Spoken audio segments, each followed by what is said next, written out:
Salam alaikum à tous, salut à tous. Que d'encre coulée, que de blabla autour de la question de la colonisation. Et pourtant c'est simple. Et je vais m'en expliquer.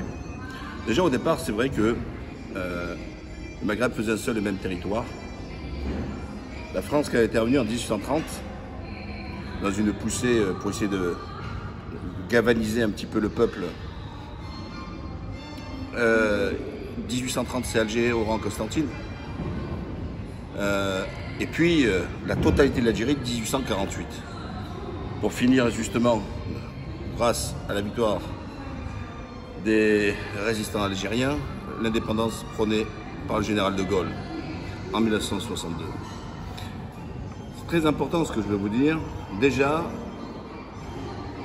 c'est pas les Algériens qui ont demandé à la France de venir. Ça a été la France qui est venue, pour des raisons de politique intérieure, attaquer l'Algérie colonisée.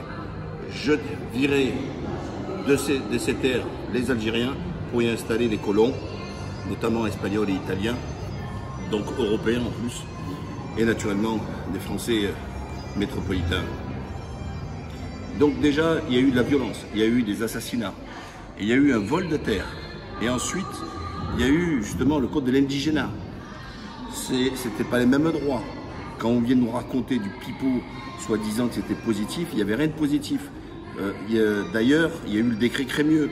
Et ça, surtout à Enrico Macias, à chaque fois qu'il dit « Oh, mon Algérie, j'y tiens, mon Algérie, mon Algérie ».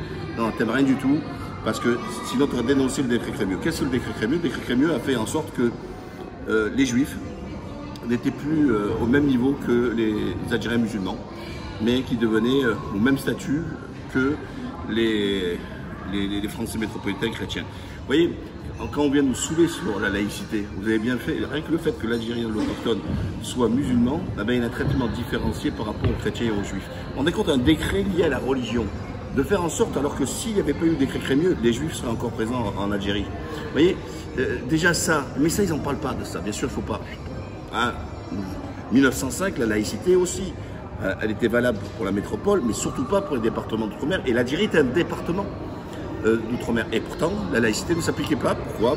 Parce qu'on avait toujours on voulait garder le préfet qui contrôlait les Rogma, comme aujourd'hui, ce qu'on est en train de faire avec la loi de séparatisme, leur charte de Médeux, de faire en sorte justement de garder sous curatelle, sous tutelle les musulmans, puisque c'est des sous-citoyens, puisqu'on ne le fait pas pour les juifs, on ne le fait pas pour les chrétiens, on ne le fait pas même pour les sectes, on ne le fait même pas pour les témoins de Jéhovah et compagnie.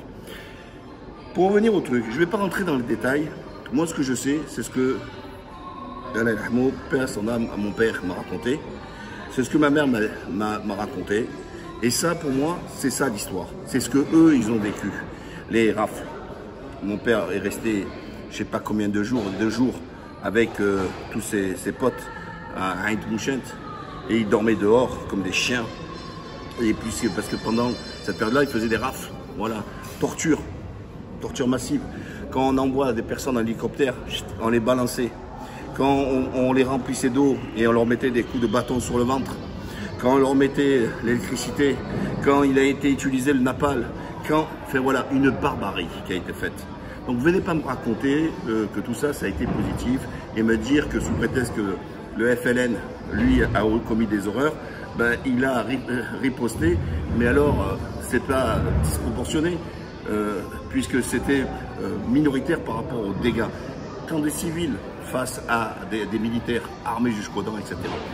Les gens qui ont été appelés, ou même des militaires de rang, qui ont dénoncé aussi les horreurs qui ont été faites en Algérie, etc. Ça a fait des dégâts psychologiques pour tous ces appelés qui n'ont rien demandé et qui sont partis faire leur service militaire en pleine guerre. Sur le fond, qu'est-ce que je demande? Vous savez, Erdogan, sur la question, on accuse la Turquie, ou les Ottomans d'avoir fait un génocide arménien. Erdogan il a dit, attendez, moi je m'ouvre les archives, venez, et je prendrai comment vous dire, vos travaux à travers les archives. Après, si vous faites des conclusions, je les prendrai à mon compte. Sauf qu'ils n'ont jamais voulu le faire. Pourquoi? Par contre, moi, je dis à la France, Moi, je ne veux pas des excuses de Macron. Mais attends, Macron, c'est un gamin, il a encore la Hanouna, il a encore la morvelle qui coule. Depuis qu'il a 14 ans, il est avec sa maîtresse. Donc, avec son instituteur. Donc, je ne vais pas lui demander à Macron. Macron, il ne sait même pas ce que c'est, la guerre d'Algérie. Et ça n'a aucun sens. Puis, nous-mêmes, ceux qui sont français d'origine algérienne ou franco-algérien, etc. Pour nous, ça n'a aucun sens que quelqu'un vienne aujourd'hui dire « je m'excuse ». Mais moi, j'en veux pas, moi, des excuses de Macron. J'en veux surtout pas des excuses de Macron. Ma mère ne demande pas des excuses de Macron. On ne demande rien du tout. Ce qu'on demande, c'est une seule chose. C'est arrêter de mentir, arrêter de dire que soit que c'était positif, ouvrez les archives. Et voilà, moi, je pense que le combat des Algériens aujourd'hui et des héritiers, c'est ouvrir les archives. Pourquoi je dis ça? Ça évitera de raconter des âneries dans les livres d'histoire, ça évitera de raconter des fables dans les médias, et le fait que comme ça les gens, vous voyez, moi je ne demande rien. On ouvre les archives et qu'on donne, on rend public les archives et que chacun voit ce qui s'est passé et que chacun il y fait ses propres conclusions, et je pense que c'est ça. Aujourd'hui, ça n'a aucun sens parce que imaginez-vous, moi, français aujourd'hui, ça veut dire que lui, s'il s'excuse, c'est que moi, en tant que français, alors que moi, j'ai hérité de ma famille a souffert, donc ça veut dire que moi, de mon côté, je serai le bourreau et en même temps la victime. Enfin, l'héritier des bourreaux et des victimes. Ça n'a aucun sens. On peut pas arriver aujourd'hui, c'est trop tard, la plupart sont morts aussi. C'est pas à nous qu'il faut présenter des excuses. Ça aurait été en 62 qu'il aurait fallu présenter des excuses. Et il y a ceux qui ont été survivants, et puis aux familles des victimes, aux familles des blessés, tout ça, etc. Donc les excuses, ça sert strictement à rien. Et puis il faut arrêter de nous dire, de raconter aussi sur les accords d'Évian. Et puis tout ce qui s'est passé après 62, parce qu'il ne suffit pas de dire chaque fois l'Algérie, vous vous rendez compte, l'indépendance, voilà ce qu'ils en ont fait. Non, vous avez mis vos pantins, ils ont acheté la plupart de Paris appartient aux Algériens, liés à la corruption d'Algérie. Total continue à se gaver, etc., etc. Donc les intérêts français n'ont pas été touchés, bien au contraire. La France a entretenu le FLN avec ce pouvoir corrompu militaire, etc. Et encore aujourd'hui, les Algériens souffrent de cette corruption qui a été initiée par la France, vous voyez, hein. Dans toute l'Afrique, c'est la France qui a, comment vous dire, pas inventé, mais qui a fait en sorte de faire de la corruption dans tous ces États africains, en achetant quelques-uns, hein, avec coup de cacahuètes, pendant que le peuple crevait la dalle.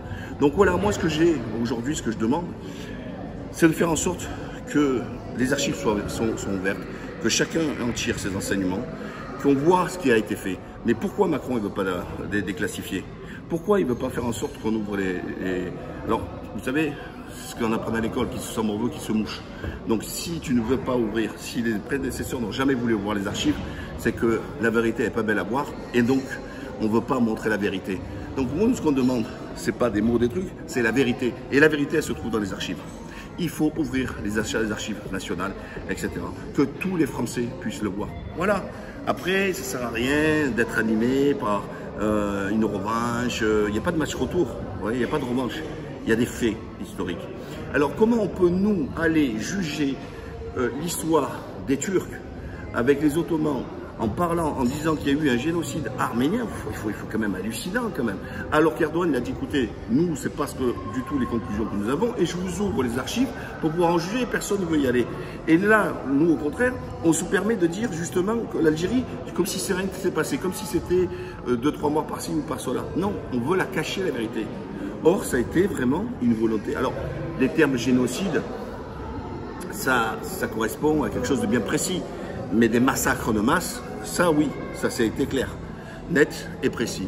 Voilà ce que j'avais à dire sur la question algérienne. Beaucoup m'ont demandé mon opinion. Encore une fois, j'ai été bloqué sur Facebook.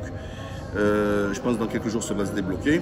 Allez sur Ghazli Mourad, canal, c'est sur Telegram. Je poste comme sur Facebook. En fait, même moi, je ne connaissais pas, je ne voulais pas y aller. C'est mon fils qui m'a poussé à y aller. Et en fin de compte, c'est pareil.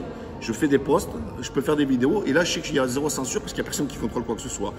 Et puis, je vais y revenir. Et surtout, abonnez-vous, likez, partagez.